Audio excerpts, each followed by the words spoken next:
for your information, we are going to have on YouTube, IIUM Gombak Plus. The committees will share the link with the YouTube link if you want. Or if you can refer to our panelists web, you also can find the YouTube link there.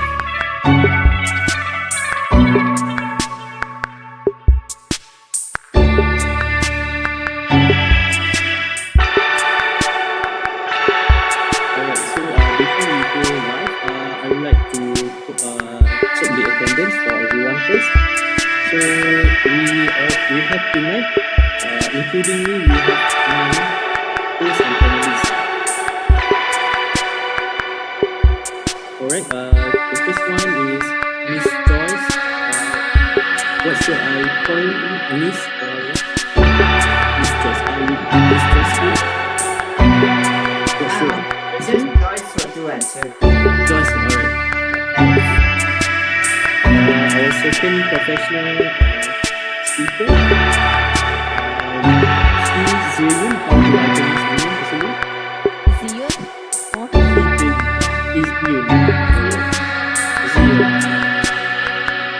We also have our next professional speaker, Sister Aiman Hamadi. I can see you. Do you want to test the mic first?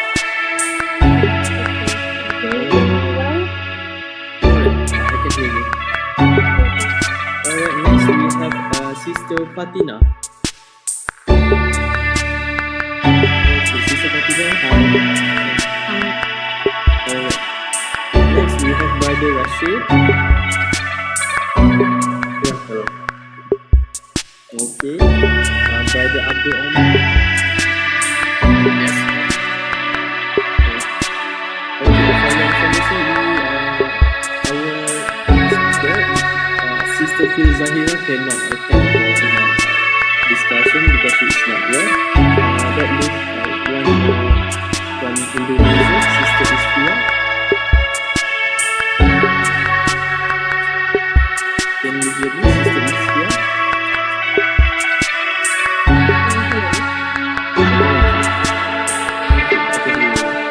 And the last one, Usama Azmi, Brother Usama. Yeah. Okay, I think we are good, so we are going to live now.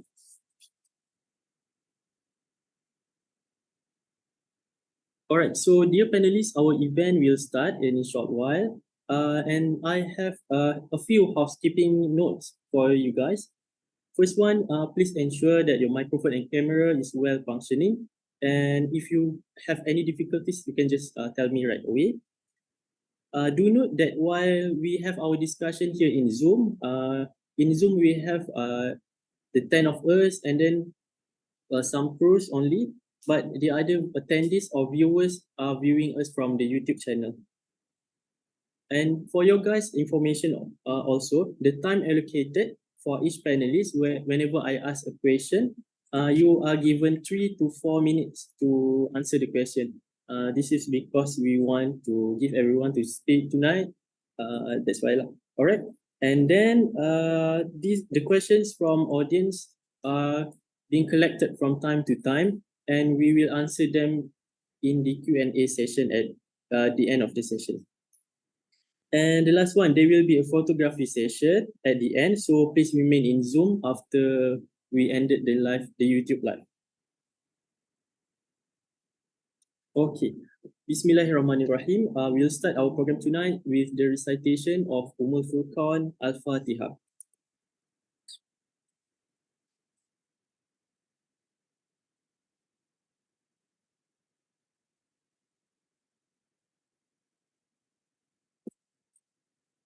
Distinguished guests, Brother Saiful Reza Muhammad, Director, Counseling and Career Services Center, CCSC, Sister Aina Nadia binti Mizan, Counselor, also the Assistant Steering Program Manager for our IIUM Grand Mental Health Month Program 2023, Sister Nur Suryati binti Osman, Program Manager IIUM GMHMP 2023, our panelists, and brothers and sisters, Assalamualaikum warahmatullahi wabarakatuh and a very good evening.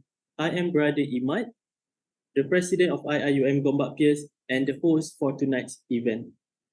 On behalf of CCSC, IIUM Gombak Peers, and IIUM GMHMP community, I would like to wish all of you our utmost appreciation and gratitude to have all the presence, to have presence of all of you here and celebrating the importance, and we are bringing forward the awareness of the status quo of mental health, especially for today's young generation. So before we proceed, let us sing together the IIUM anthem, Leading the Way.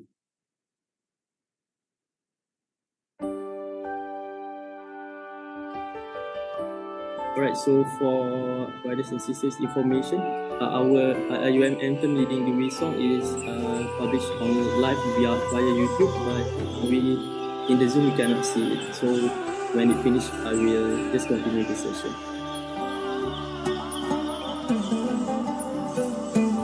Let's lead the way, lighten the future, share the wisdom to the spirit of Islam.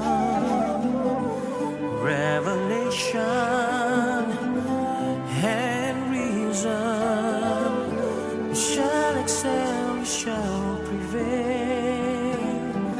Merging faith and knowledge, we the Khalifa, we will fulfill the Amanah. Together, we make the world a better place. Forever, expand the culture of Iqra. IIUM is to realize the meaning of Rahmatan lil Alamin. Together, we make the world a better place. Forever, expand the culture of Iqra. IIUM is to realize the meaning of mercy to all worlds, for all mankind.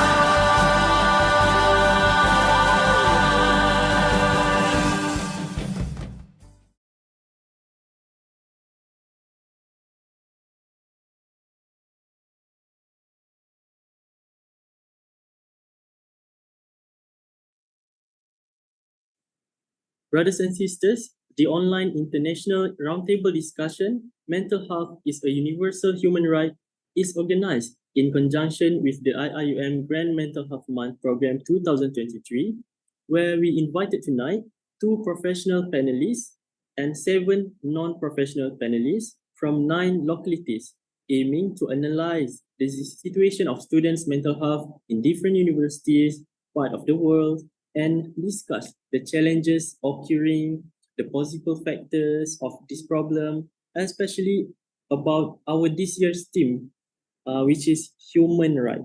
So, audience are watching from YouTube may type your question if you have in the live chat box. You may state which panelist you want to ask the question. All the questions will be answered during the Q&A session. Also, in the chat box, later we will provide you with the link of evaluation and attendance for star points at the end of the program. Okay, so without further ado, let us continue by inviting Sister Aina Nadia binti Mizan, the Counselor of Counseling and Career Services Center, also the Assistant Steering Program Manager, to deliver her opening speech. Alright, Bismillahirrahmanirrahim. Assalamualaikum and a very good evening to everyone, to our host. Thank you so much, Brother Imat. Distinguished panelists, dear participants who are watching our event tonight from across the globe. It is my pleasure to welcome you to the online international roundtable discussion, Mental Health is a Universal Human Right. Thank you everyone for joining us. I'm so grateful and honored to have our distinguished panelists representing different countries. We have representative from Malaysia, Brunei, Uzbekistan, Qatar, Saudi Arabia, Indonesia, and Singapore. This is actually our second time having this event where students from different universities and countries are invited to share with us their insightful knowledge, opinions, and view on mental health. As for this year, I'm so grateful and honored to have not only students but also professionals from Real Life Mental Clinic, which is Joyce, okay, and then from Lifeline Association Malaysia, we have Ziyun, right? If I pronounce your name correctly, which I believe your input may benefit all of us, okay? So mental health is very important for students because it is part of their overall well-being, which good mental health promotes a student's health, happiness, learning, and academic achievement, in which through mental health education, institutions can combat mental stigma and common myths, while students can learn about improving their mental health, signs of mental disorders, and where to go when they need help. With that, I could not wait any longer to listen and learn from our distinguished panelists. May tonight's event may be of benefits to everyone. I thank you. All right. Thank you very much, Sister Nadia, for your moving and inspirational speeches now. So, for our speakers' information, we currently have about 35 live viewers on our YouTube who are very eager, I think, to listen to our program, and we are hoping to have more viewers actually. Inshallah, the committees will be working on that, isn't it? Okay. So, without further delay, directly to the core of our event today, we will commence our roundtable discussion with the theme of mental health is a universal human right. First, I'm very humbled to have the honor of moderating this discussion, and allow me to introduce first the line of panelists for tonight. So we have the first one, Joyce, a counseling psychologist and clinical hypnotherapist, also the director of Real Life Mental Health Clinic. The second one, we have Ziyun, counseling volunteer, also the deputy leader of Lifeline Association Malaysia. So both of them are the professional speaker for our tonight's roundtable discussion. Next, we have the non-professional speakers, which is actually the students and graduates of from universities. First, we have Sister Aiman Hanani, a graduate from University of East Anglia, United Kingdom. Tonight, she is representing Brunei.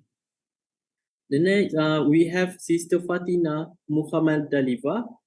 She's an IIUM student, but tonight she will be representing Uzbekistan. She'll be talking on behalf about his country, Uzbekistan. Next, we have Brother Rashid Adil, also students representing Qatar. But I was informed that he is actually from Sudan. Okay. Next, we have Brother Abdul Omar, also student representing Saudi Arabia. And then we have Sister Isfia An-Nabila from State Islamic University, Sunan Kalijaga, Yogyakarta from Indonesia. And the last one, we have Brother Usama Azmi from University Malaya, which is tonight, he will be representing Singapore. Okay, so how tonight's roundtable discussion is going to be conducted is no question is exclusively for one speakers only.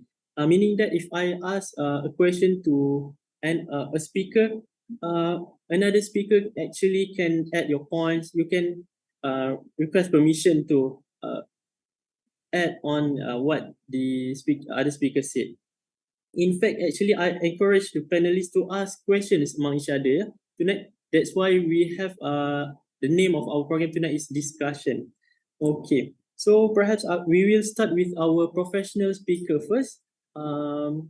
With the very, I would say, basic question about our theme of our discussion tonight. So I want to ask Joyce from Real Life, what is your interpretation when we are talking about mental health is a universal human right? What can you interpret from that? Thanks for putting me first. That's a bit of pressure on me. But okay, so what I do think is that what I observe, people would think that maybe those in the M40s or the T20s, that's our Malaysian financial standing, right? Or maybe those in the city, they're the ones that's most accessible to mental health, but actually the ones that really need it most would be those who are in the B40s or those who have financial issues. But they are the ones that's busier day to day doing work, maybe having 2 or 3 jobs per time. So it's difficult for them to actually come out to spend 1 hour with you and to talk to you. So in mental health, I don't think it's only therapy work or individual counseling sessions that what we do as a professional setting, but I think it's more towards outreach, towards just some maybe short video clips online, because I think now everyone has Instagram or maybe even TikTok. So if we could actually reach out to them, then it will be actually called it's a universal right. So it's not to say only certain classes of people or certain localities. In fact, the need is everywhere. It's just that awareness is not there yet. So I think it's one of our job as mental health providers to actually try to reach out to this group. So that's my take to it. All right, thank you, Joy. So we are talking about what we call segregating our people according to their financial standing. There are people from M40 that are I would say can get professional help easily to compare with a person from B40 where they are working. So I think the landscape of our counseling or mental health approach have to be changed. Like conventionally, we have to find the counselors, but perhaps the counselors now need to reach out, outreach to the groups. That is what Joyce interpret for us. So I think I would like to hear from students' perspective about this. Maybe we can go straight to Sister Isfia from Indonesia. What can you interpret when we are talking about mental health is a universal human right? Actually, my opinion about mental health as a universal human right is generally positive. But nowadays, many people recognize the importance of mental health and the need for everyone to have access to the quality care of mental health. But there is still some stigma and discrimination associated with mental health condition, and actually, this can prevent people from seeking the help they need. And in the past 2 months, I think in Indonesia we found many suicide to by university student. But I think, in my opinion, I hope that no matter what your gender, your age, race, ethnicity, religion, sexual orientation, or even socioeconomic status, we have the same right to the highest attainable standard of mental health. And the right of mental health is enshrined in several international human rights instruments. And mental health is just as important as physical health, and it's essential for our overall well-being. When we have a good mental health, we are able to cope with the normal stresses of life, work productivity, and make a contribution to our community as well. But now, million people around the world are living with a mental health condition. Many of them don't have access to the care on and don't have support they need for their mental health. This due to a number of factors, including stigma, discrimination, and lack of resources. Despite the stigma, there is a growing movement to recognize and protect the right to mental health. I think in 2016, if I'm not mistaken, the United Nations adopted a resolution on the promotion and protection of mental health and well-being, which affirmed the right to mental health as a universal human right.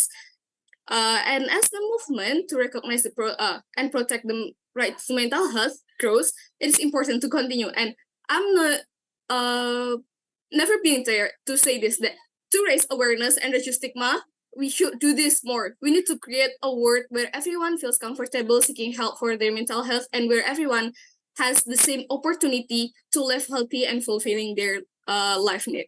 Thank you.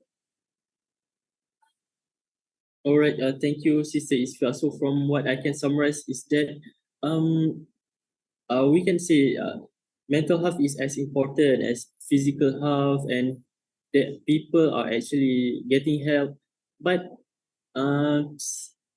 when they are getting help, is that it's just that they feel comfortable by doing that or not, and that is caused by stigma that he has been around mental health, isn't it? So I think when we speak about stigma about mental health, this has been an issue towards it. I think from long time ago until now, we still have the stigma, and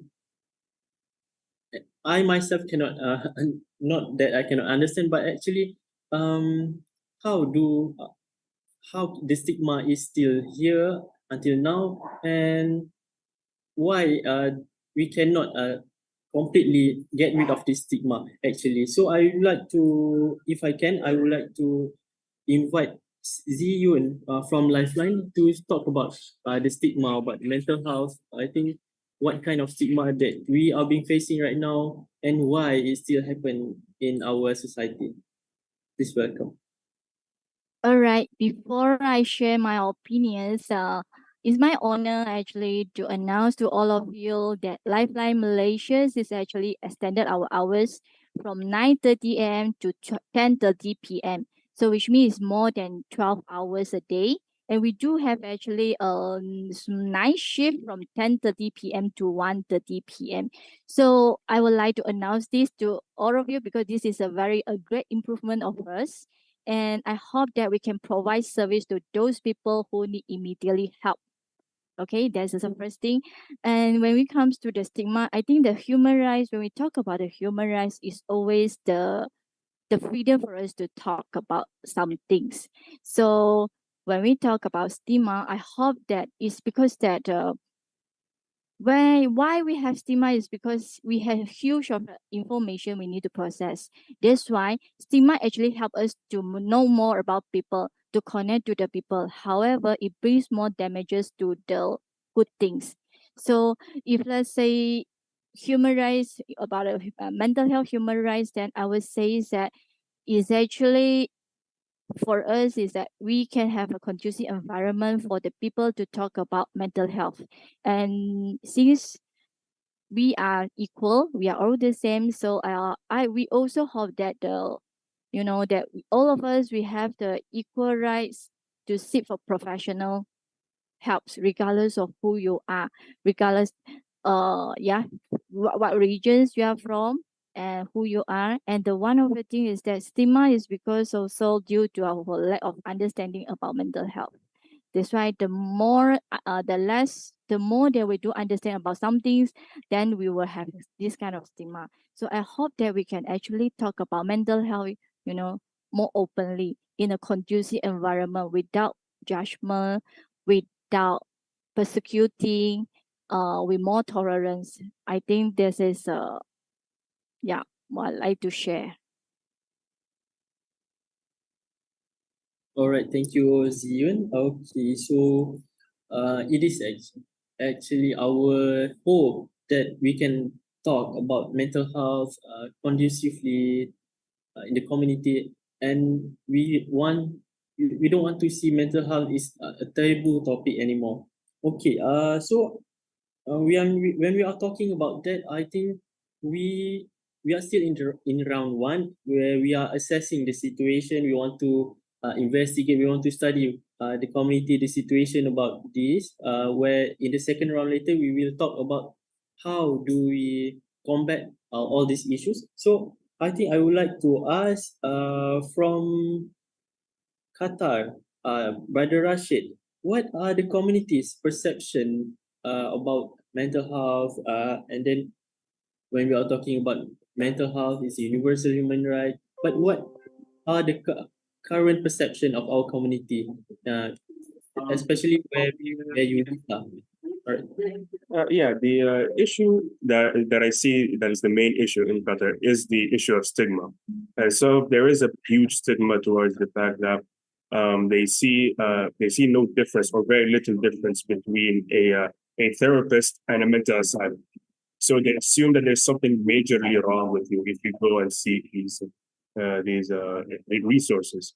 However, there is a huge proliferation of information that's been going on recently that has actually shifted the younger generation's view on this, and I see more and more people actually reach out and be able to reach the resources that are actually there. Qatar is, it's a oil country. It has resources, and so it very recently actually it started a huge campaign towards giving more resources towards mental health, increasing the amount of psychiatrists in the country or therapists, and also recommending patients to go to these resources in certain cases, and so.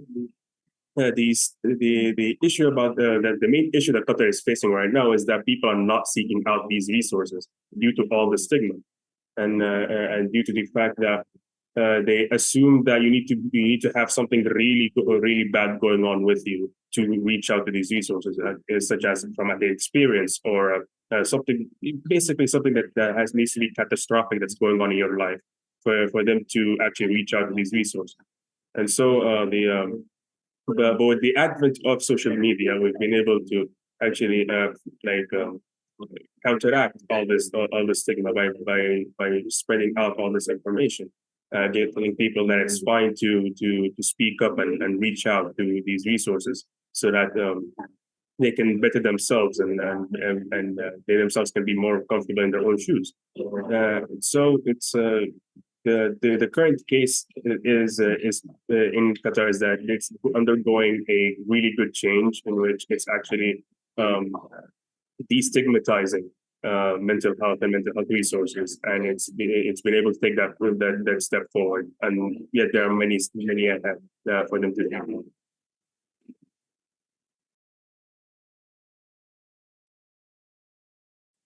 All right. Thank you, Brother Rashid. May I ask you a follow-up question on that? So, based on what you say about the situation in your country, do you think that your country, the Middle East, you are living in the Middle East, isn't it? So, how do you see? Do you think your country is well prepared to help the citizens with mental health? Because, the situation in Asia, like we are living right now, might be different with the political situation in Middle East. So can you explain that? Qatar cannot really speak towards the rest of the Middle East. It's a very special case, honestly, I believe, because it has a very, I believe at least, a very progressive system of government, but a very progressive person ahead of the government, Sheikh Tamim.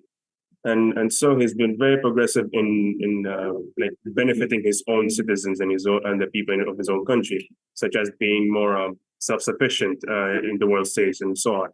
And so it's a very special case that I believe, and that allowed Qatar to be able to divert so much money towards these resources, because again, it's an oil state or natural gas state to be exact, and so it has the money and the resources and the political stability to be able to produce such results in such a short period of time, because that change has happened within my lifetime, and so it's actually very much commendable for them to be able to produce such results in such a short period of time. And yet again, there is much more to be done. However, again, its situation is so unique that you can't really apply it towards Saudi Arabia or Yemen or other countries such as that. All right. Thank you very much, Brother Rashid. Okay. So we are talking just now about how country is moving their resources into helping solving the issues of mental health. So I think from what Brother Rashid explained, that Qatar is doing really well about that. But how about we listen from another perspective from the Asian? How about Brother Usama? What's your take on that? How's Singapore handling mental health issues in your country? Yes. Okay, so generally, I think Singapore is doing a good job in handling the mental health matters in this country. So they implement various policies that serve to help and assist the mental health condition. So for example, we can see that for each school, the government will mandate that there will have to be at least 2 to 3 full-time counselors in every school. And for the higher institution, such as diploma takers or universities, usually there will have to be 5 to 7 full-time counselors. And these counselors serve to really focus on each student. So they will ensure that the number of students in a particular school has proportionate ratio with the number of counselors. So not only that, because generally I believe that these implementations or these policies, they show the seriousness of the government in battling this matter.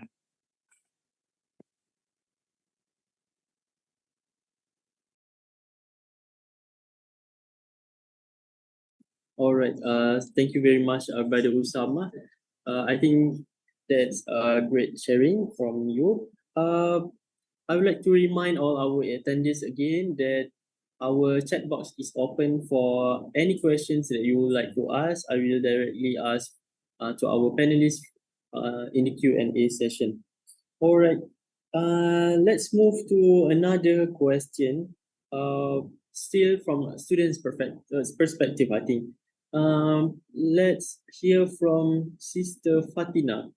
Do you think your university pay adequate attention to the people having mental health issues about this? May you repeat your question again? My question is that, do you think that your university pay adequate attention to the people with mental health issue, or how about your university is handling the mental health issues actually? Generally speaking, Uzbekistan faces a significant shortage of mental health professionals. 5 years ago, in the secondary schools, in the schools in generally speaking, they were assigned psychologists, not counselors, but professional psychology certificate. But in a higher education, such as institutions and universities, nowadays still they are not assigned. So we talked about the stigma, but in Central Asia, in my opinion, it's not about the stigma, but lack of the awareness about mental health and lack of the information about it. But current leadership has kindled the promise of mental health reform. So we hope that in the future, we will have more psychologists, psychiatrists, counselors, and the people will start to be more aware about their mental health condition. All right. So is that all, Sister Fatina? That's all for now. Okay, so what can I summarize from what Sister Fatina said just now?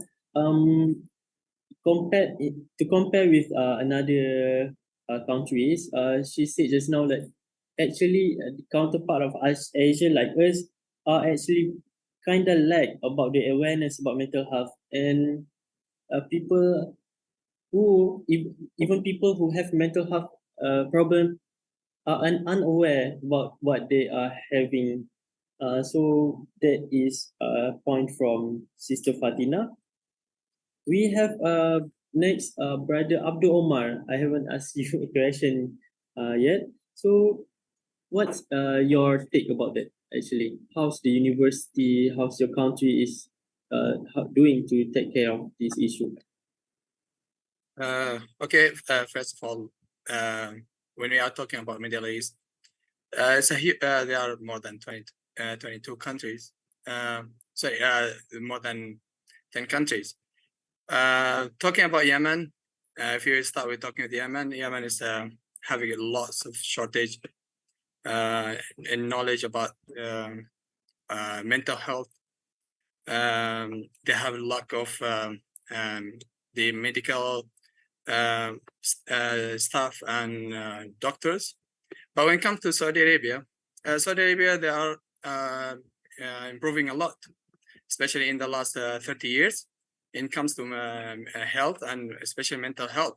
But the most important thing is that even if your country is one of the most or the top advanced when it comes to mental health, medicine or we still have the issue of awareness, the people. When it comes to society, which is somehow judgmental or feeling ashamed or the stigma of having, so we can talk about that because nowadays, first of all, we have to understand that mental health is not it's not a disease that you can realize it within 1 hour or like within one or 2 days, and you will start finding a solution to it. We have to understand that mental health is like a sequence of actions happen during your childhood, during your life in general, and that will appear in one time in your life, or someone will come and tell you. The thing about mental health, no one will realize it until it's become severe. So that's the issue of mental health now, and we have to understand. So I think even our system, medicals, or the health sector in Saudi Arabia is one of the top health sector in the world. But still, how about the people? How about the society? Are they accepting the mental health? It's like, you know, when you have the different culture, when you have the religion stuff, people will start to assume, oh, you have an issue with something different, then that's why you're having the mental health.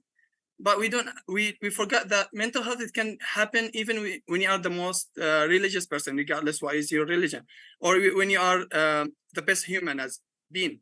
But there's something happening in your childhood that you need to understand it. So as experience or with mental health person, or when we want to solve what is happening about mental health, we have to discover how they live their childhood. We have to understand their childhood completely, and which I think in Middle East we are quite ashamed of talking about our childhood, or maybe we are ashamed of talking about our what happened in the past, or even we don't have the ability to blame our parents or the one or the person or the people or the society who bring up this issue to you.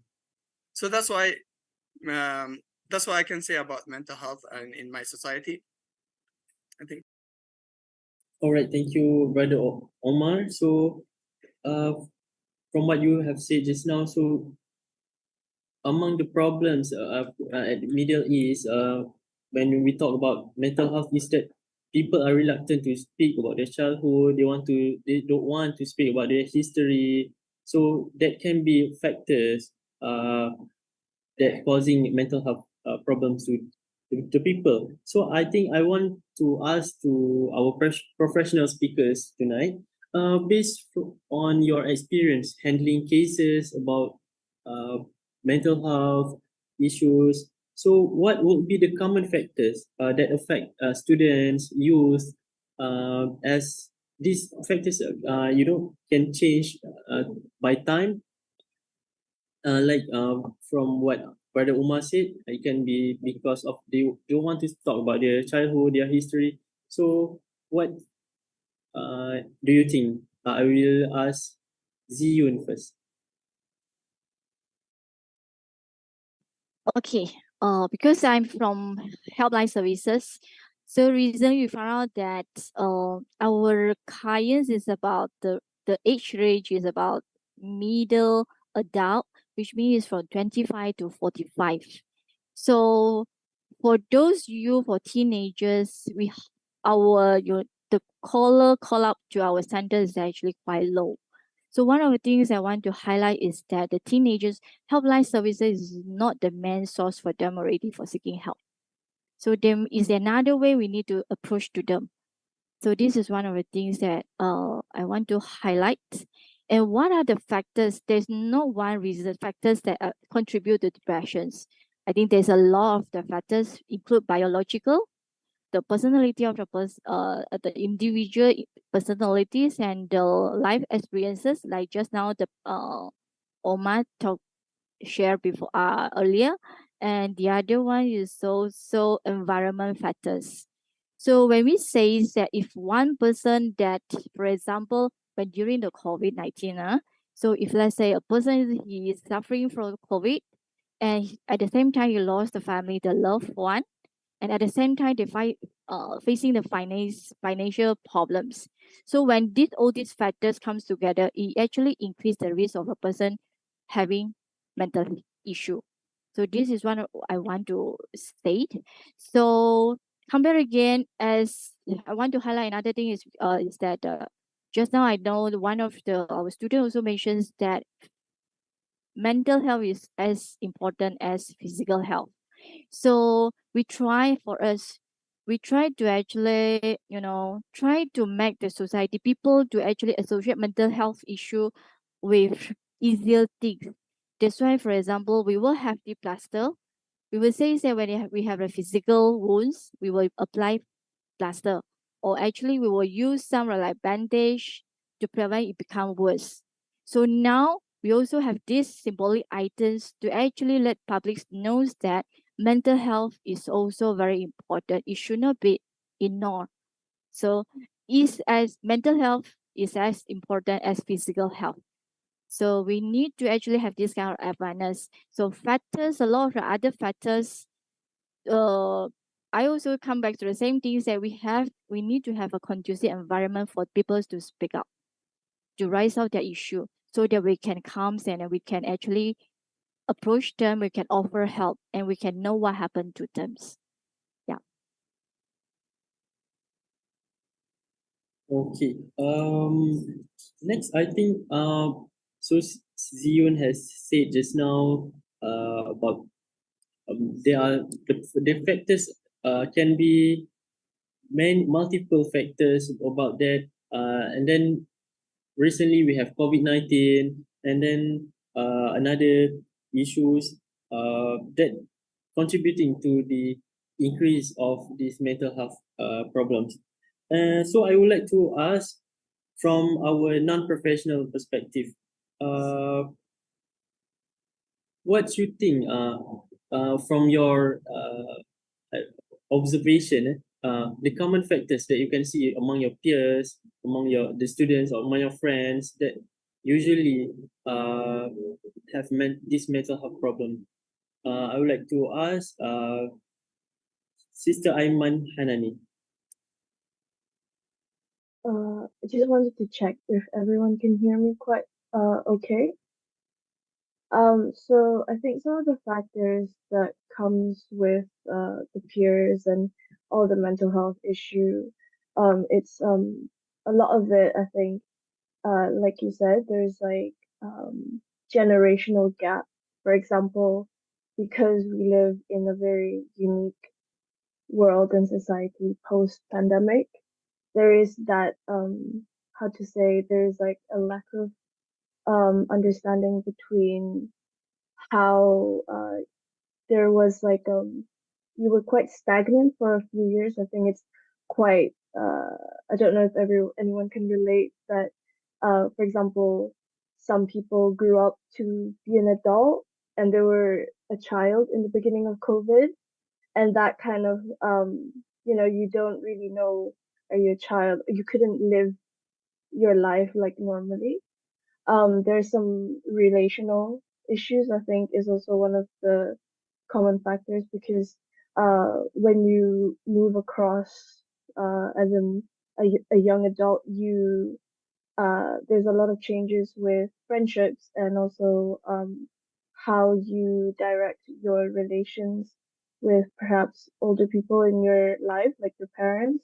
So you have to kind of perhaps set better boundaries and maybe have a better, like more difficult conversations with by the way I am growing up, and this is some of the things that I would like to change.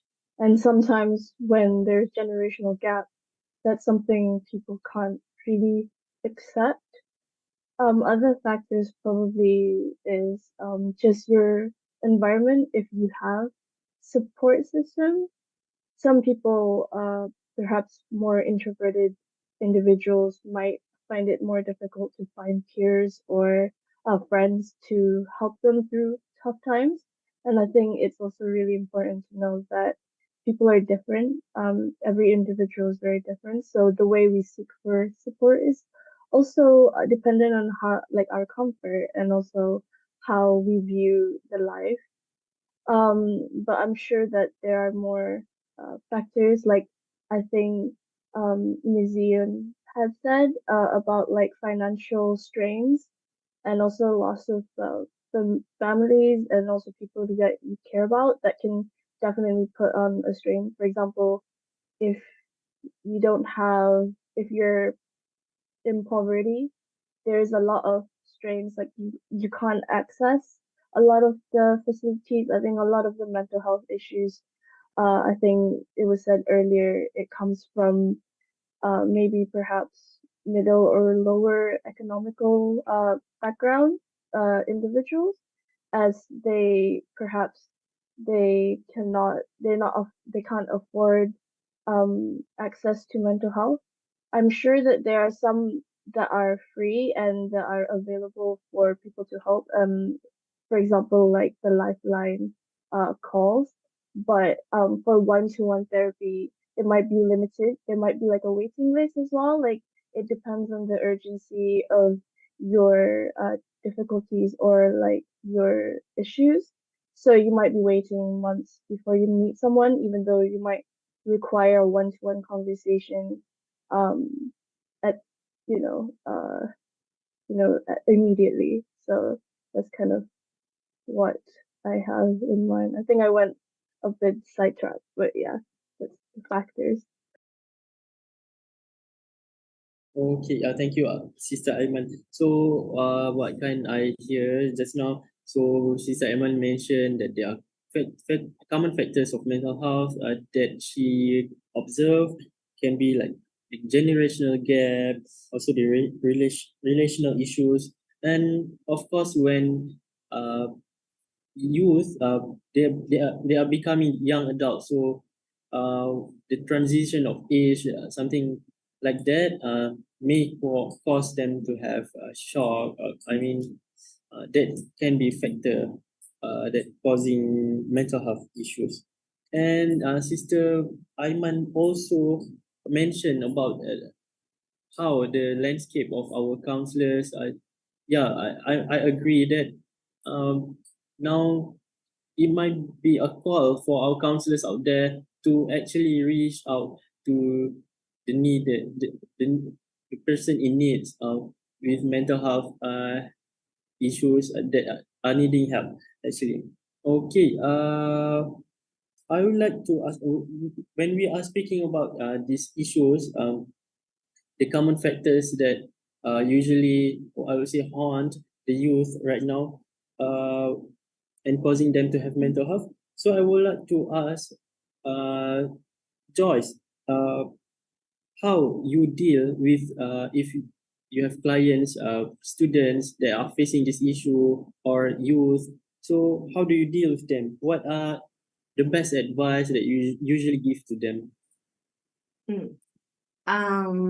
I would actually, I'm a little bit not traditional. So I do a little bit of hypnotherapy work, and hypnotherapy is about dealing with your subconscious mind, the true you. So there's always two parts of us. We have the conscious and the subconscious. Conscious is the one that's thinking about environment, what job I have to get, my friends are going for this vacation I must go to. So that's where peer pressure comes in. So I will always ask them, please listen to your heart. Ask that little girl inside you. So I talk a lot about childhood. I talk a lot about what the inner voice inside you is talking about. So what does that little Joyce actually want? Because adult Joyce would definitely want, oh yeah, I want a nice car, I want a nice job, I want to fly here. So that's where pressure comes in. But little Joyce actually just wants to start painting and be happy. So once I really ask myself what I want, then that will be my ultimate driving force, I would say. Of course, I still need to work hard to pay bills, but because little Joyce wants to be a bit creative and to have fun, so I need to include that as well. So what I'm trying to say is that sometimes along the way, especially youth, for example, because they are already ingrained at this time that now is the time they have to work hard, they have to study hard, they have to earn a lot of money. But yes, hard work is important, but also taking a bit of time for yourself to take breaks, to just maintain your own happiness and sanity. That's important. Just remember that life is a marathon. It's not a race. So take a little breaks once in a while. That's why I also recommend a lot of mindfulness techniques. So mindfulness is about living in the present. But a lot of young people, actually old people as well, they are very focused in the future. So when you are thinking too much about future or the what if is coming up, then there will be anxiety. So yeah, my tip for all youth is practice a bit of mindfulness, listen to the inner voice and see what you want to do and take a little bit of time every day to do that little bit of self-care. Yeah. All right. So the point is, you have to have mindfulness. You hear your inner voice, and sometimes you have to self-care, do self-care. And I often lately I often heard this phrase: self-care is not selfish. I think uh, that's very true. Okay, I think we already finished for our round one where we talk about the issues. We are discovering the issues, the situation, current situation about mental health among students in the country, in your university also. So now we are moving to round two, where we will be discussing the opportunities or plan of actions that may be implemented in combating this issue, especially in promoting our team to, this year. Mental health is a universal human right. Okay, so when we are talking about universal human right, we can actually how do I say, people with normal people, and we have also people with disabilities. So what do you think the mental health condition of this person with disabilities is being taken care of, and how actually we can make them inclusive in this matter? So I would like to ask that question to Brother Abdul Omar. If I may ask to repeat your question again. Okay, how do you see people with disabilities uh, doing with their mental health, and how actually we can make the people with disabilities feel inclusive about this? What I can I have seen that usually people with that mental ill issues, they are afraid of sharing, and they are afraid of being judged. That's what I can say. So usually those people who have this kind of mental issues or the depression or the war inside their head, I think the most important thing is to give them a safe space, which is that's why I say to go to help or to improve their mental awareness. So we all have to unite and help everyone. So our action is every action that we're gonna do, even with our friends, with our society, like whatever we do, it will be affecting them. So like even when someone's talking, that we need to listen, we need to give them a safe space or safe room to talk about whatever about they want to share without judging them. So what I can say, the most what the mental health or people who are suffering from mental health, they are afraid the most from the judge. So we should not be judgmental. That's what I can say. All right.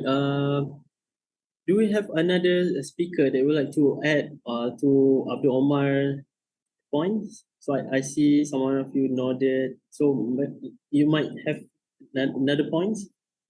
Anyone? All right, Joyce, you can. Yeah, just to add on to what Brother Omar said, I think it's every person with a disability has their own skills. Because I also work in a rehabilitation setting. That's where people with different mental illnesses go to. But what I see there is that everyone has their skills. For example, some of them, we may say that, okay, maybe a bit typically OCD, but that also means that they are very careful and they are very detail-oriented. So I do have a few people who will help with maybe a bit of research work. And they are very good in that because they can really analyze. So use their strengths instead of just criticizing them to say that they can't do it. But yes, if you put someone with a mental disability as a waitress in a cafe, then might not be that good. But if you see someone with, let's say, maybe they have a little bit more energy than a normal person, a little bit more happiness, maybe a little bit more manic state in them. So you want to put them for events, for mixing with people, for making things happy. So I think there's no such thing as, oh, you're blacklisted if you have a mental illness, but rather see their strengths, put them in that particular area. So some are good in research work, some are good in socializing, some are good with numbers, some are good with just dealing with kids, not adults. So yeah, just recognize individual strengths. So Brother Rashid has something to say as well, right? Yeah, on that, there's a really inspiring example of Ghanem al-Muftah, who was one of the people who were in the opening ceremony of the World Cup 2022 opening ceremony, and so he suffers from a degenerative spine condition since birth.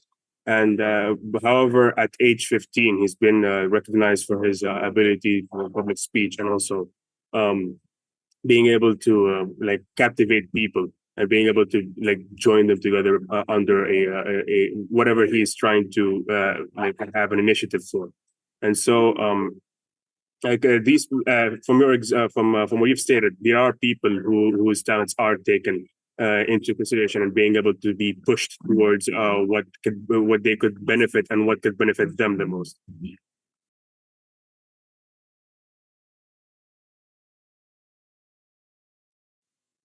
All right, thank you, Joyce and Brother Rashid. So from what I can summarize, so how do we see people with mental disabilities? How do we perceive them? Actually, that is also how we can actually help them. And then we can actually assess their skills, their abilities that actually can benefit not only us but benefit themselves also. Okay, so let's move to another question.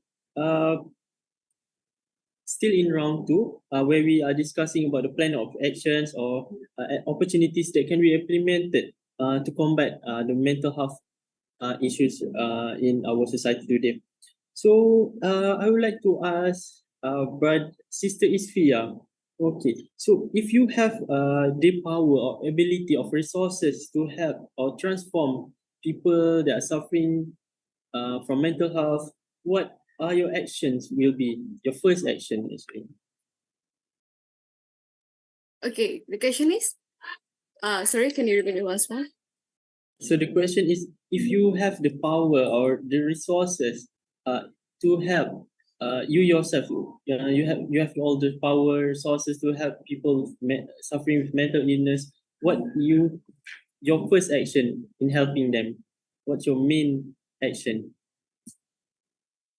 Make the comfortable environment for them, because as we know, people with mental issues or mental health problem, they might be not believe with people around them or feel uncomfortable with the community or society. So the first thing that I can do is how how can I make them comfortable, or how I can listen to them, and maybe we can make a community like who for example, I have some mental issues and my friend as well, and the other people, and we can make some small group discussion to share our problems that so we can share our problem to each other to make ourselves more to decrease the our thing. I mean, like, oh, okay. I think you know what I mean. That's I think what I can do. Okay. What we hear from Brother Usama? Right?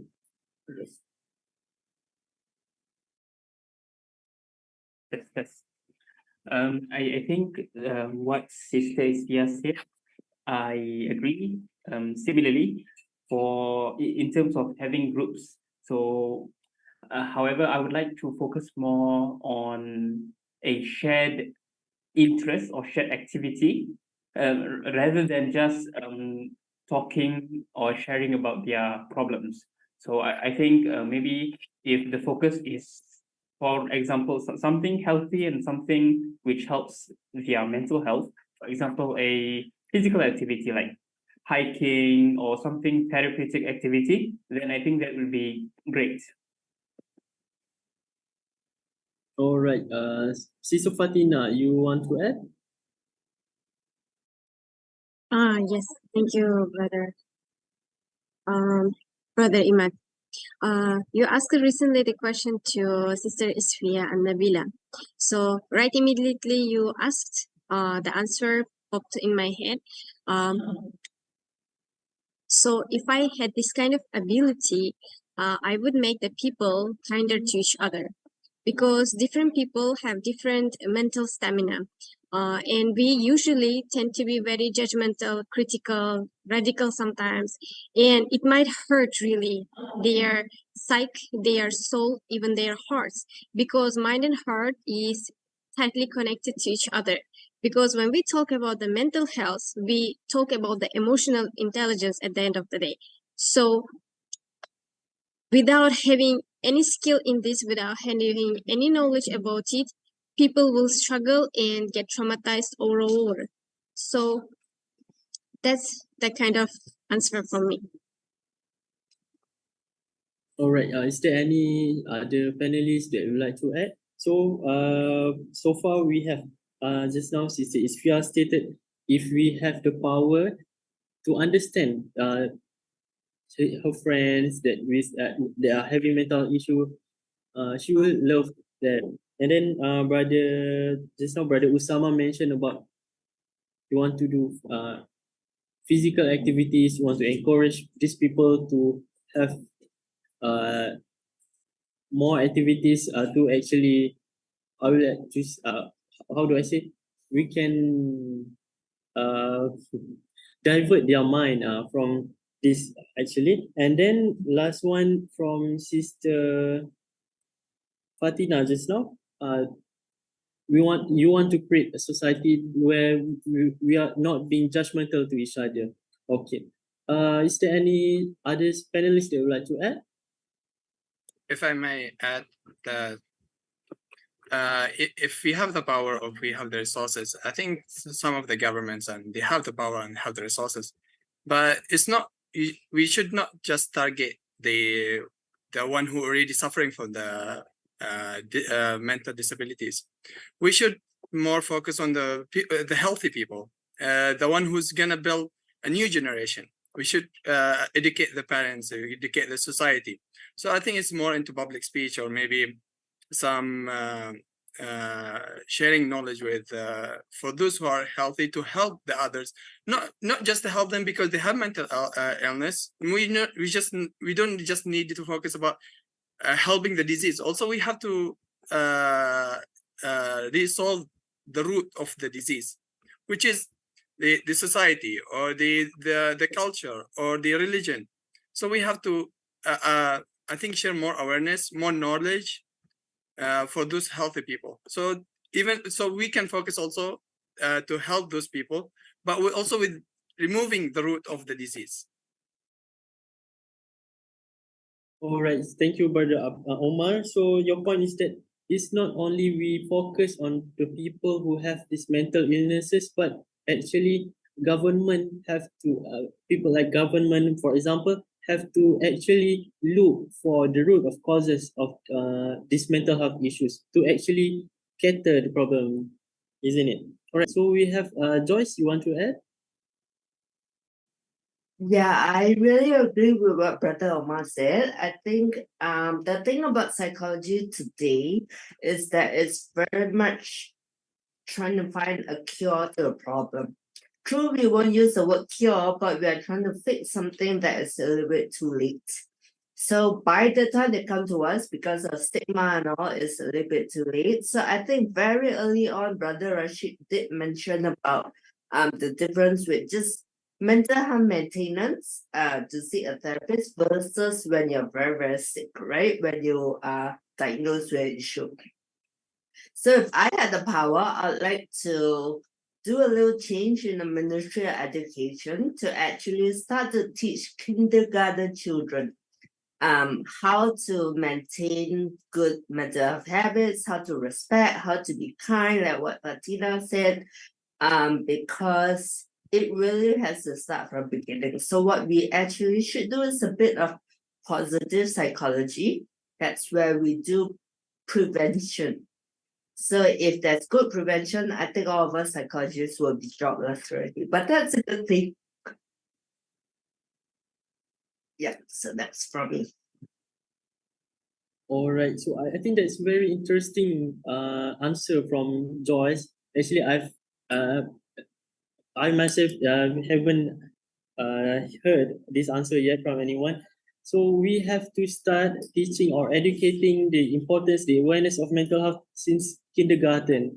Yeah, I very agree with that. Like we have peribahasa in idioms in Malay, yeah, melentur buluh tiada dari rebungnya. So that is really interesting. Do we have another speakers that would like to touch on that or anyone? Brother Omar? Also, on top of teaching and the kindergarten student about their mental health, also the rights, because most of us, even until now, we don't know what is exactly our right as a human, our right as a student, our right as a residential or citizen. So also we have to learn what is our right, the right that we can have. All right. Thank you, Brother Omar. We have Rashid and Aiman. We start with Aiman first. Okay.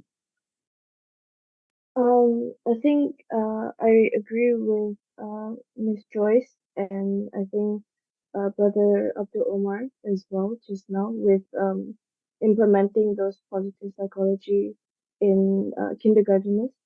But obviously, it's also very important to implement like perhaps like tips or something to look out for parents to see to kind of like if, for example, parents are more like role models for the children. So if they are able to kind of become a model in practicing positive psychology, perhaps it will be a very positive outcome for all family members as well as that. So maybe including like perhaps like those classes that parents, like future parents, are attending when the woman is pregnant. Maybe that's also something that could be implemented. whereby parents are taught how to deal with mental health issues and how they can help self-care in children since they are very young. So yeah, thank you. So thank you, Sister Aiman, and we'd like to hear from Brother Rashid. Yeah, I do agree with what Joyce said. However, the issue is that it's a very idealistic solution because I'm going to give you the experience of Sudan, my nationality. Sudanese people have been going through an insane amount of change for the past 35 years, both politically and societally. And so, and it's been very much it's been multiplied in the last 5 years. We've toppled a dictator. We've had a transitional military government. We've had a whole bunch of political stuff. All right, give me a second.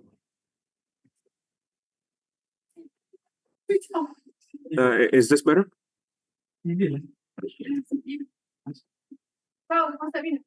All right. So back to reiterate, the solution given by choice is a bit like a perfect world, or not perfect world, but it's like there's a whole bunch of prerequisites that need to be there for it to work, such as a very political climate, a very politically stable climate, and resources and money that's been able that can be applied to these institutions. I'll give you the example of Sudan, in which for the past 5 years we've toppled the dictator, we've had a transitional military government, and right now, ever since Ramadan, ever since July, we've had a literal civil war that's displaced half the country from its capital. And so you can't really apply that solution in such a situation. Of course, I don't expect it to, but like there's a whole bunch of prerequisites, such as political stability, such as a situation in which people are actually able to go back to school, since schooling has stopped for the past 5 years. And so the solution can be applied to urban areas and areas where it's more modernized and it's more and has all the capabilities and the infrastructure for schools to have all of these solutions implemented. However, I find that difficult to be applied for most of the world. So the actual solution that I actually want to share with you is the one that I've seen been used in Sudanese communities, in which families actually unite and they start talking about their feelings and about what each and every single person actually thinks about what's going on in Sudan. Every single family reunion or visitation that I've had to my family members, we've talked about our actual mental health and about our actual feelings about what's going on and what we feel is the future of Sudan and other things. And so there should be a asterisk towards with that solution, which that applies to certain situations. All right, thank you, Brother Rashid. So as I can summarize, so Sister Aiman just now said that the idea of implementing the education of mental health in kindergarten is very good, but there are also aspects from parents where parents have to become role model to their children, and I believe all of us are going to become future parents, and yeah, these tips is very useful, and we might have to really implement it in our life later. But and then later, Brother Rashid, if I'm not mistaken, he mentioned that although the idea is interesting, here comes the issue of human rights that we are discussing tonight, where it cannot be simply executed because there are I would say there are countries that they are not the political standing is not quite right or suitable to implement this. So we have to search for another I mean another solution so that the equity can be done. Okay. However, I still think that this is quite a good idea. How about I ask Ziyun, if we are to implement this, we are educating mental health to the kindergarten, to the children. How do we actually want to uh, say about mental health? How do we use what words for them, for the people of their age actually? So how do we do this if it can be really implemented? I think first of all, education is important, not only to the young children but also to all of us. We need to educate, be more tolerance. We need to be empathy, educate to learn empathy to others people. I think not only for the children but for all of us. So when it comes to the children, I think that for us, because we are doing helpline services, we found out that as a helpline services, we are the secondary preventions. So we found out that it is very important to educate people in more in advance, which means the primary preventions. So that we will go into the school, and we will have teach them like school children, like we'll tell them story. We will use the book. There's one of the books that we will tell them the story, how they knows the emotions, how they actually cope with their emotions, and how they actually put their position in other people's shoes. For example, angry. If you feel angry, what will you do? So how about if, let's say, others people are feel angry, have emotions, what can you do? So we teach them by simply teach them to be more empathy to others people. So this is one of the things and it comes to the primary students. I think that we also will go into the school, and we will teach them. We have some of the activities, we will teach the children that about emotions and then stress management, and how they can the coping skill, how they cope with the stress, all these things. So to prepare them to actually to cope with the stress and to cope with their daily life issue. So we also would try to teach the peers surrounding, the peers among the students to know about the symptoms of mental health, so that they can detect their friends who are actually have this mental health issue. Then they can actually bring them, or they can actually tell the teachers that this student, the friends that maybe have some of the mental health issue, then they can actually provide help to them. I think this is some of the things that we can do.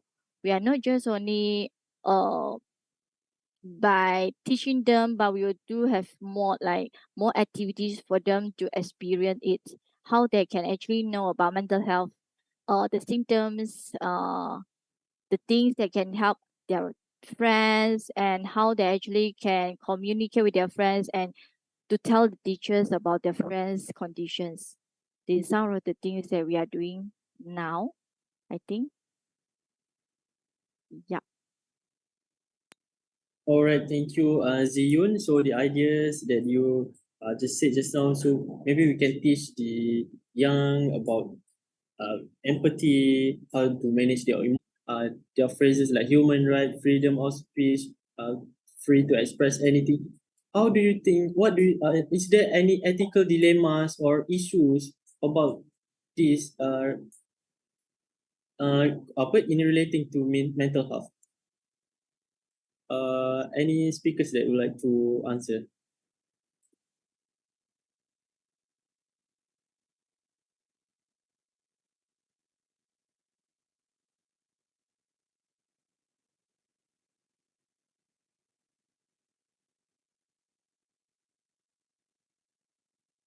All right, so maybe I can rephrase my question. Now uh, recently we always are saying that I have human rights, I have my freedom of expression. How do you think these are becoming a problem or dilemmas in our development of mental health nowadays? The issue is not with the concept, however, it's with the implementation, in which who enforces all of these who enforces all of these rights and all of these human rights and all of these.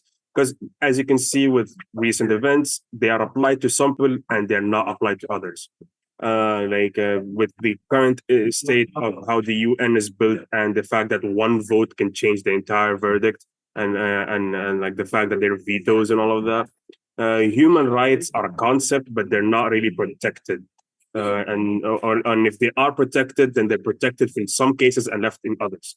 And so, like the fact that we put such a high value towards this is a mental this is a human right, and this is not a human right, and this should be a human right.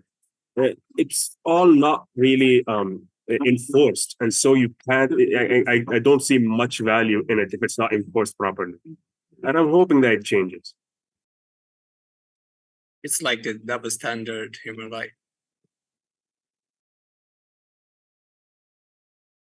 All right. So the problem is not about the human rights, but the right is not protected. Okay. Anyone who would like to add? I think, is there anyone?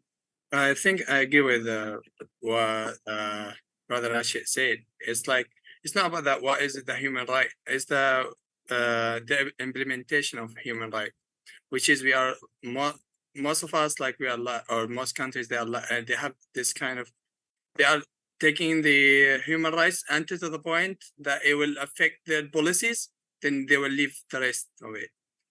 So we have to understand, as we know, that human rights is every human, they have the equal right to live.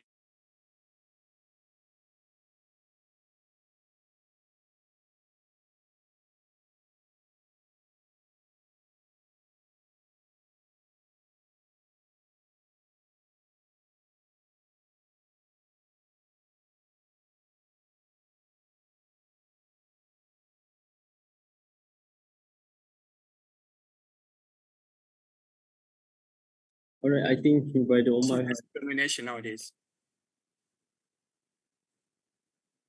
sorry, Brother Omar, we missed what you said just now because internet connection is quite not good. I think you can repeat your last part, maybe?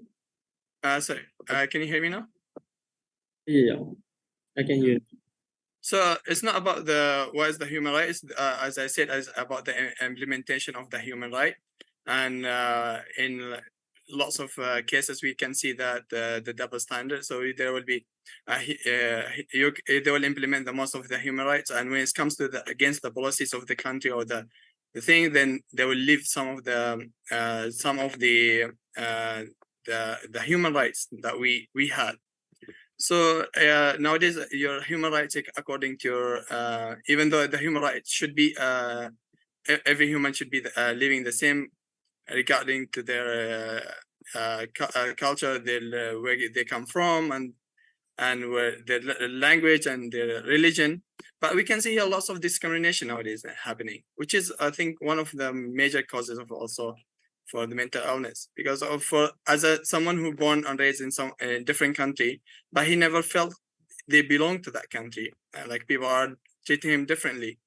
So do you think they are having a healthy lifestyle, or their mental is healthy enough? All right, thank you, Brother Omar, for the opinion. Okay, actually, we received some questions in our YouTube from our YouTube live chat. All right, I will read the first question. All right, from Sister Wasila, she asked that, do other countries with different religions and races also receive response to mental health issues as lack of religiosity? You need to be closer to God, something like that, responses like that. So do other countries have the same issues like that? So I think we can hear from Sister Aiman, maybe from England. I think it's kind of like I think the question is a very interesting question. Thank you so much for asking. I think a it's a yes and no, if that makes sense. I think a lot of it is dependent on the people that you surround yourself with, even in different countries. Uh, if your support system are um, quite positive and they care about you and you are able to kind of build quite strong relations with them, I think they will seek for the best solution that they have. It is not to say that they do not, countries are not like, um, oh, what, asking you to be closer to God or uh, it's because of this or it's because of that. I think that's just something that is quite, I think everyone encountered that kind of situation, no matter where they are in the world. So it's going back to kind of how you surround yourself with different people and also kind of your self initiative to kind of seek for support. So, for example, if the support that you're receiving is not positive or is not helping, I think it's also kind of like when you want to get better, it's also your own responsibility and you should be accountable for some of your mental health issues because even though people are supporting you, in a way you are if you do not want to get better, so for example if you do not change, I think it comes back to yourself. So um if you really want to get better, then obviously put in perhaps the effort and I guess seek for more resources and obviously yeah, kind of like that, if that makes sense.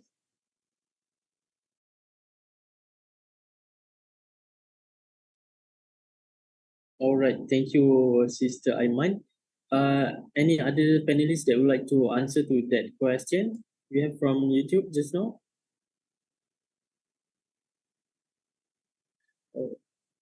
If there are none, we will move to another question. This is from Mr. Unknown. Okay, so the question is that what is the end game for the people fighting for mental health rights? So I think what is meant by this question, what is the solution for the people fighting for mental health right actually? Anyone who would like to answer it first? Maybe Zio, you want to? Sorry, just now, what is the questions? The question is, what is the end game for people fighting for mental health right? I think by the word end game, he meant by solution, I think. Solutions, mental health. The final solution, yeah. Solutions. I think they more so mean what is our final goal as activists for mental health as a human right. All right, thank you, Brother Rashid. So what's the final goal? Okay. For people who are fighting for mental health right? Or anyone, any panelists would like to answer this question? You.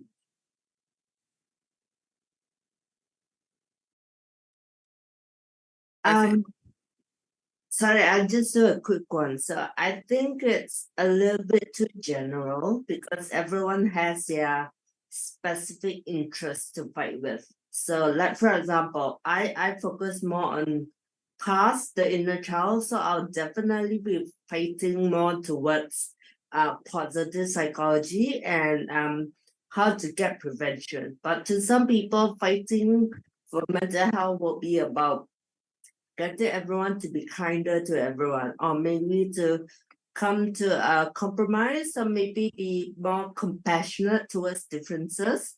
Like just now, a topic about human rights, I think it's going to be very hard to be settled. But for now, if everyone has a little bit more compassion to understand one another, to understand our differences and accept ourselves that way. So for now, I think what we are all collectively trying to do is to try to just make the world a better place. It may seem a bit idealistic, but step by step, I think that's the main thing that we have to do now.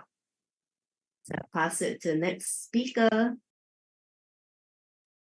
I think that if I'm not mistaken with the questions, I think the thing is that what can actually we do is that your daily life, the routine, maybe for the past past times that your daily routine is actually make you, you don't have what I want to say is that try to adjust your daily life. For example, sleep earlier, eat healthy. This is some of the eat healthy and then do exercise. Okay, and then this is more of or what every one of us can do. Then connect to the people, do the things. Connect to the people means that try to go out. Don't always say isolate yourself at home. So go and connect with others people. Try to talk to them. Try to do some things that you like, you're interested, you feel interested, okay? Or try to do charity work. Because when you do, you can do something for others people. When people are happy, it will actually make you happy also. Because there are hormones in our body that will affected.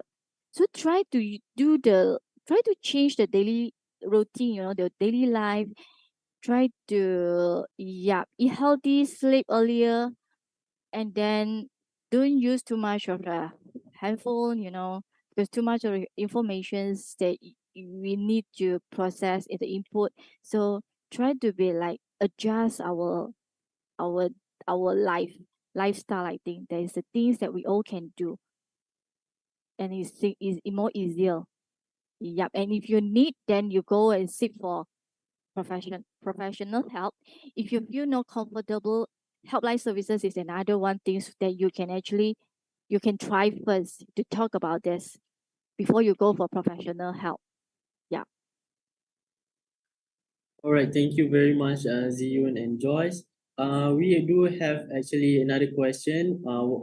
What can Sharifah Aisha asked, what can we do physically to improve people that having PTSD? But I think the answer can be the same, like what Ziyun said just now. You may want to connect to people, and you want to do physical activities. I think that can be applied. But any other speakers that would like to add? If you want, I very welcome. All right, Fatina. All right. I would like to add engage in life. What do what you really like to do. If you want to take rest, take rest. Don't mind other people. If you want to do something, go do something. So create the life that you wanted to have before having that trauma, and it will change your future. All right, that's very fantastic. Sis Fatina, we have another speaker. Please welcome. I would Hi. like. Oh, sorry. You first. Okay. You can go first. Sorry. Okay. Just for PTSD, I think because it's a little bit more complex and a little bit deeper. Most of the time, family members or friends get a little bit tired, and we kind of try to downplay their trauma. So I think what you can do is really just support them, acknowledge, don't fight back. That's most important. Don't say no, it doesn't work that way. So the more you argue, the more they will feel that I'm not thinking rationally anymore. Then they tend to belittle themselves. So for friends or family members around PTSD people, just start accepting, start saying that I'm here for you. And if you can't help, please either call a helpline or go and see a professional. But friends are actually there for support and listening. But sometimes I can't help my friends as well because I might be a bit biased or I might lose my patience. So yeah, if possible, and if it's accessible, go and get help. Oh, sorry, Emma, your turn.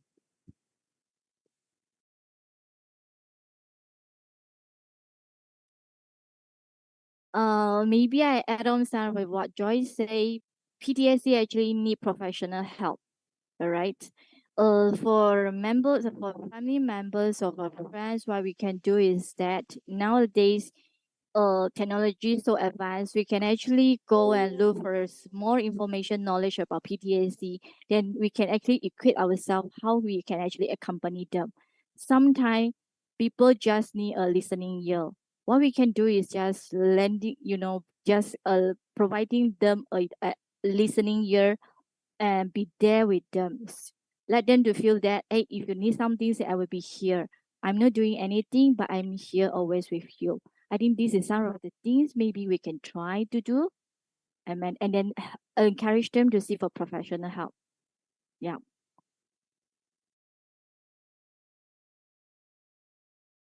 Right, Brother Omar, you haven't said?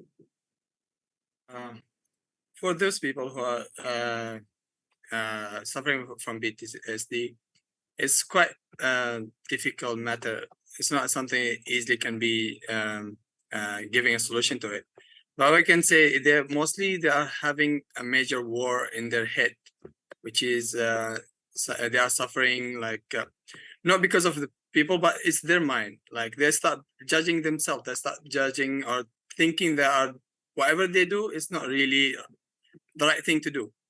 So I think it's better to have a peace with your mind. So like as I can say always, in me there are three, who is my mind, my heart, and also my desire.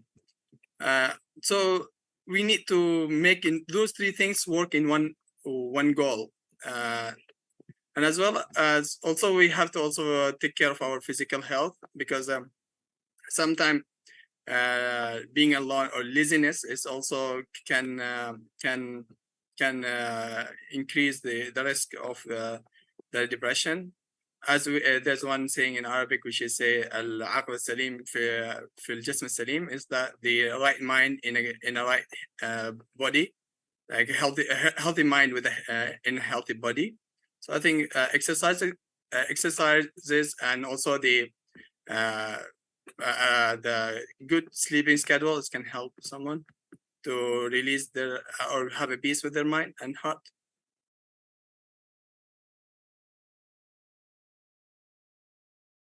All right, nice sharing by Brother Omar, also others panelists. So I think we already reached the end of our round 2. So I think we'll go to round 3, where every panelist will be given time to give other opinions, discussions, or anything that you want to talk to our panelists. All right. So I'll start with Brother Usama. You may start first.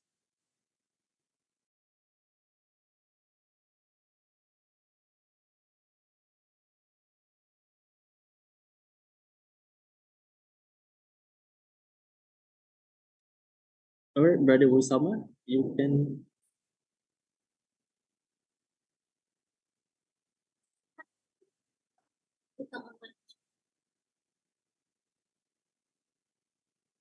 Or if you are not ready, we can give. Okay, all right, you can.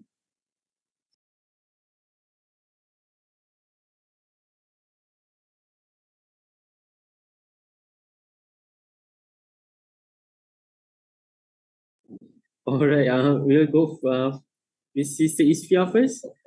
Or anything that you would like to share or talk or say to the audience?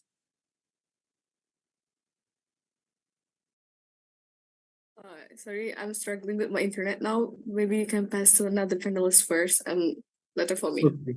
All right. Perhaps Sister Aiman.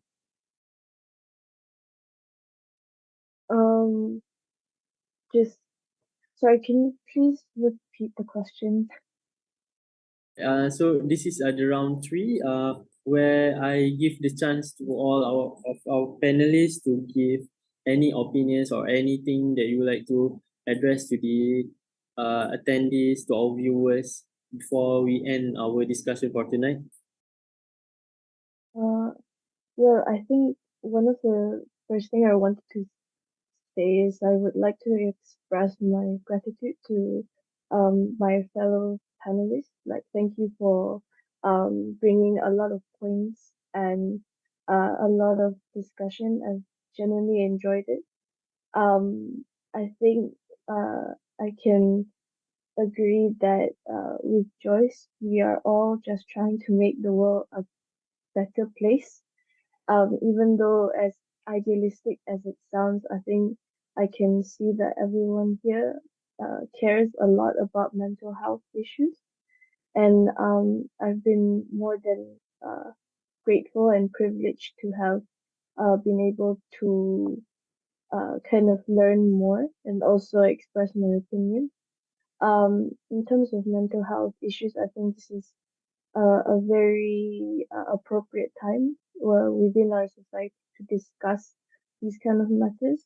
I think a lot we have briefly touched upon COVID. I think COVID really struck us like a lightning, where a lot of the countries around the world are becoming more aware of the difficulties and also the issues and how important mental health is, because a lot of people were kind of they lost their jobs, and a lot suffered through financial issues, and also the grief of loved ones, and also just maintaining relations during hard times. So this having mental health as a human right is definitely important and also very appropriate. And it's something that we need to work towards making things better. But it's also very important that we are having this kind of discussion as a starting point. You know, we need to start somewhere, and hopefully in the future we can find more manageable tips and also manageable actions that can be implemented in different countries, also in people's respective communities. So that's all I have to say. I'll pass it to the next panelist. Thank you. All right, I think I'll just open to anyone to continue. That's okay. Sorry, my microphone had some issue. So I just want to briefly thank everyone. And I would like to say that as mental health advocates or experts in this field, it would be ideal and it would be best that we walk the talk. Means we show to the public that what good mental health, or to what extent good mental health can be achieved, and then the public will see the extent of the possibility. And also good habits will lead to good mental health naturally, and in contrast, bad habits will lead to bad mental health. That is all, and thank you once again. All right, thank you, Brother Osama. Next, perhaps we can hear from Brother Rashid. Are you ready? Yeah, I would like to thank everyone for hosting this meeting and for creating such an event and inviting me for it. I would like to remind everyone that honestly, I don't expect us to change the entire world from just one meeting or anything like that. However, what little that we can do, we can change the world around us at the very least. And that that effort, when you combine everyone's effort towards this, we quite literally can change the world drastically. And so I encourage everyone to keep at it, creating such open spaces in which people can actually talk about things like this and be able to spread the word and change whatever community you're in, even slightly. And so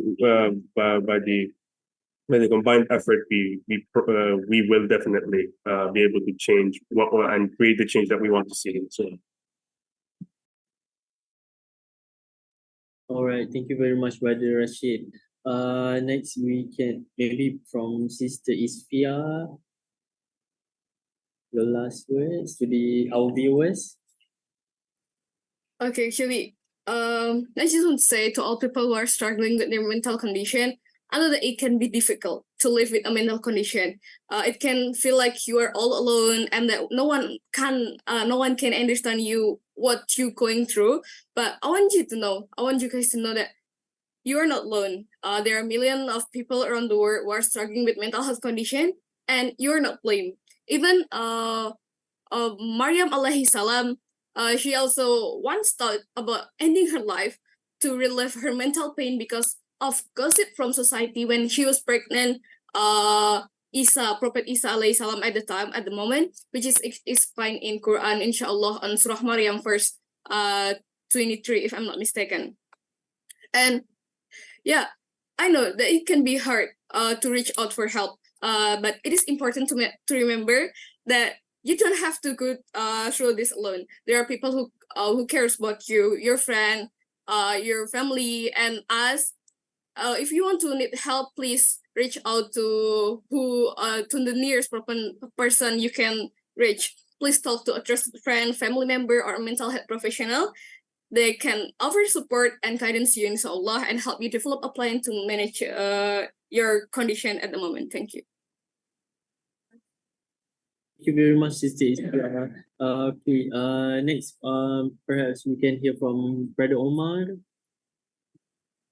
First, thank you. Thanks to everyone for having this session. I think it was helpful to understand more. And even I would say that in conclusion, as we know, mental health there's no right or wrong answer. There's no endings or in-game solution that can cure completely the mental illness. So let's unite all of us and with the audience as well and everyone. Let's at least try to stop the spread the mental illness. We can start helping people, start educating ourselves and educating our children about mental illness. So let's be the start of the first step of 1,000 miles of reducing the mental illness or mental disorder issues. So let's unite and let's walk step by step to have a better future. The future that we say now is kind of not imaginary word, but let's make it happen. All right, thank you, Brother Omar. Okay, next, Sister Fatina, you can say anything to our viewers.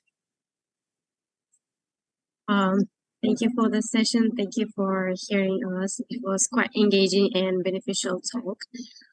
So at the end, I want to address to the people who have PTSD.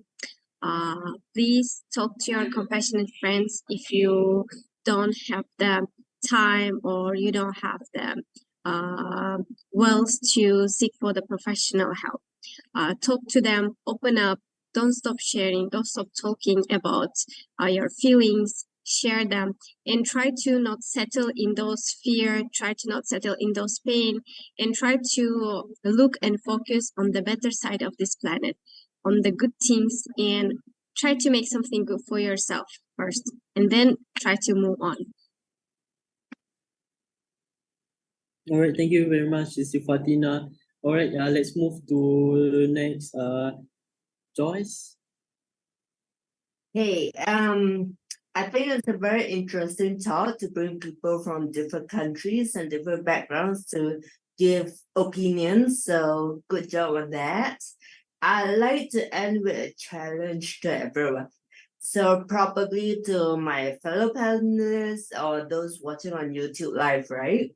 Let's try to do something meaningful to a friend, because just now we are saying that maybe it's time for us to actually move out instead of waiting for people to come to us. So little challenge for tonight. Let's just take your handphone. Let's just send a text message to a friend that you haven't spoken to for a long time. Just a short text. Hi, how are you?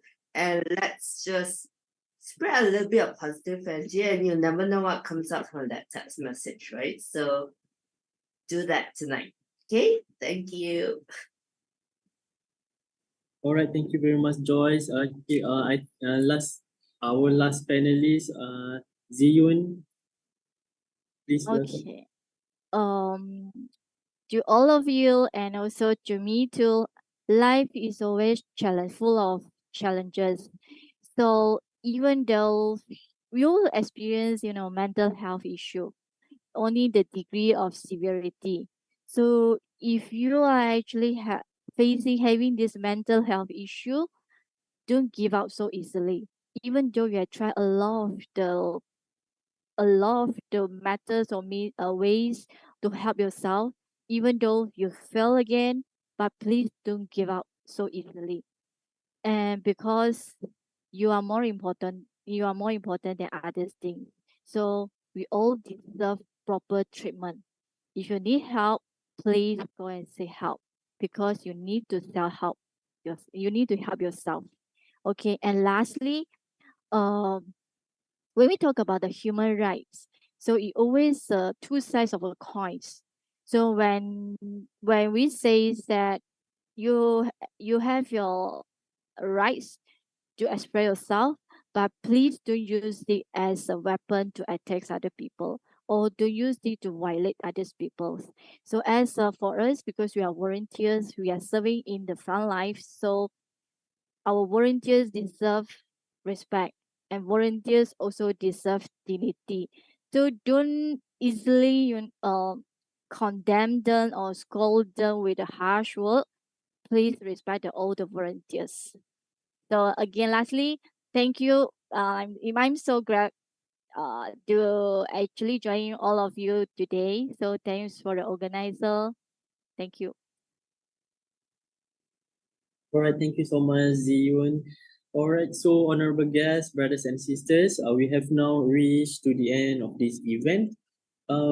Special thanks to our 8 panelists tonight for actively sharing their ideas and thoughts to us. I'm very enjoyed from our discussion. We get the viewpoints of youth from various countries actually today. And of course, thank you to all the audience that we have from YouTube. And actually, I would like to tell our speakers here. Actually, we have total concurrent viewers of 500 viewers on YouTube. Actually, all right. So, on behalf of the organizing committees, I would like to apologize for any shortcomings caused by us during this event. And for students of IIUM who have been following the IIUM Grand Mental Health Month, actually, we have another several programs after this. We will be having a forum on youth in digital era with Brother Kamal Effendi and Brother Izzat at Experimental Hall at 8:30 p.m. on this 25th October. We will also have our career fair on 25th and 26th of October at the ICC. And then we will have school attack at SK Lembah Keramat on 26th October. And we will also have an international roundtable discussion, another international roundtable discussion among counselors and counseling professionals on this 30th October. And the last one, we will be having our closing ceremony on 2nd November. So please follow us on our Instagram, IIUM GMHMP, to get more information about our future programs. And let us end our program today with the recitation of Tasbih Kafarah and Suratul Asr.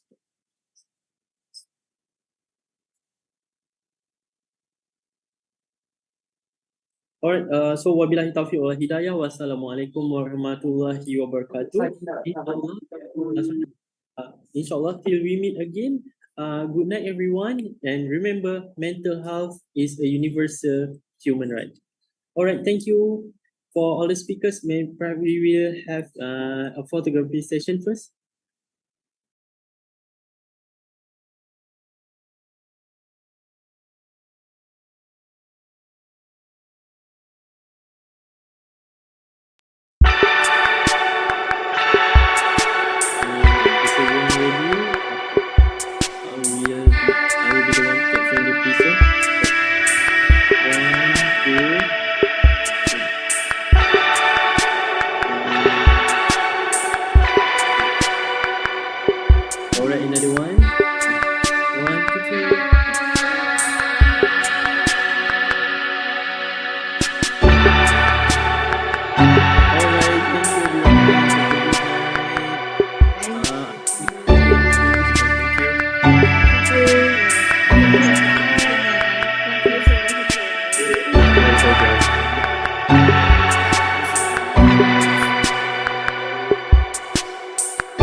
Imat energy okey tak tu kat belakang tu? Nampak ya aku lalu-lalu tadi.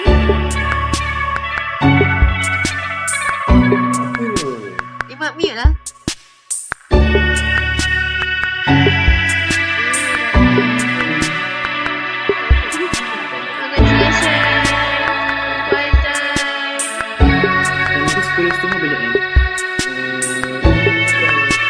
Alright, thank you for that. Thanks.